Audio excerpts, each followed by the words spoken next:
பல பக்கத்தில் அவர் துணை நிற்பதால் நான் ஜெயம் பெற்று எழும்பிடுவேன். என் பலனாக கிறிஸ்து இருப்பதினால் எந்த பயமும் எனக்கு இல்லையே.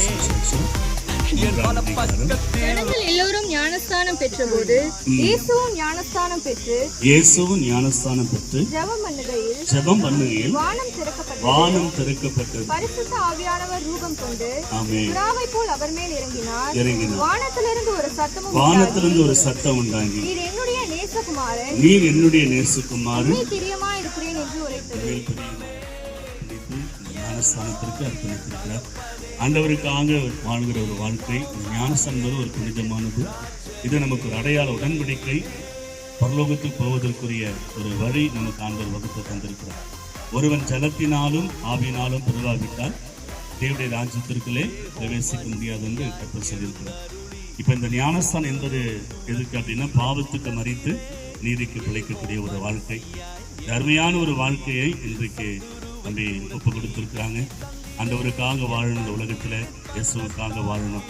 அநேக பாவங்களை கர்த்தர் மன்னித்து இயேசுவின் பாவத்தெல்லாம் மன்னித்தார் என்ற அந்த நிச்சயத்தோடு கூட இந்த ஞானஸ்தானத்தை நம்ம பெறுகிறோம்.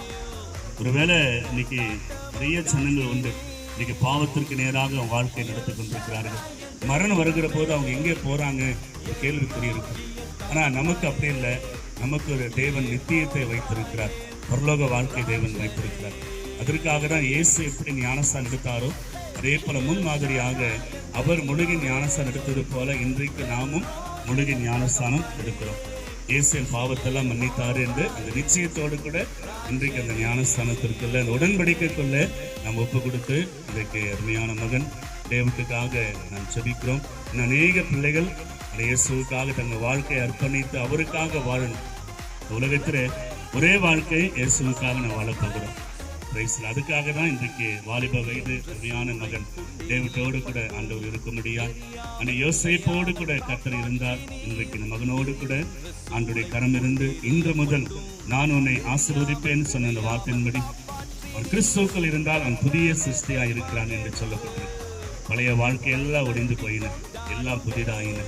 இன்றைக்கு ஆண்டவர் மகனை ஒரு புதிய வாழ்க்கைக்குள்ளே கர்த்தர் நடத்த போகிறார். அதற்கு தான் இடத்தில் எல்லாருமே கூடி வந்திருக்கிறோம். நண்பர்கள், குடும்பத்தார்கள், விசுவாச பிள்ளைகள், அருமையான ஊழியக்காரர்கள் எல்லா இடத்திலும் நிற்கிறோம். இது பரலோகமே பெரிய சந்தோஷம் உண்டா. ஆமென், அல்லேலூயா. ஒரு பாவி நிமித்தம் பரலோகத்தில் மிகுந்த சந்தோஷம் உண்டாயிற்று. இன்னைக்கு பரலோகமே எப்படி மிச்சுக்கிற அளவுக்கு இந்த ஆராதனை பரலோகத்தில் விட்டு பார்ப்பாங்க. அவங்களுக்கு கிடைக்காத சாக்கியம் ஏசப்பா நமக்கு தந்திருக்கிறார். ஆமென், இந்த ஒரு பாக்கியம். அதனால இந்த நாளிலே அருமையான தம்பி ஞானஸ்தானத்திற்கு அர்ப்பணித்திருக்கிறாங்க. இன்னும் ஒப்பு கொடுக்காதவங்க எல்லாம் சீக்கிரம் ஒப்பு கொடுங்க. ஏசுரப்பா வருகை சீக்கிரம் இருக்கு, அவனுடைய வருகை சீக்கிரமா இருக்கிறது.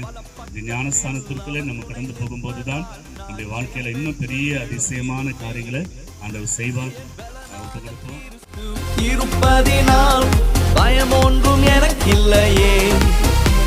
என் பல பக்கத்தில் அவர் துணை நிற்பதால் நான் ஜெயம் பெற்று எழும்பிடுவேன்.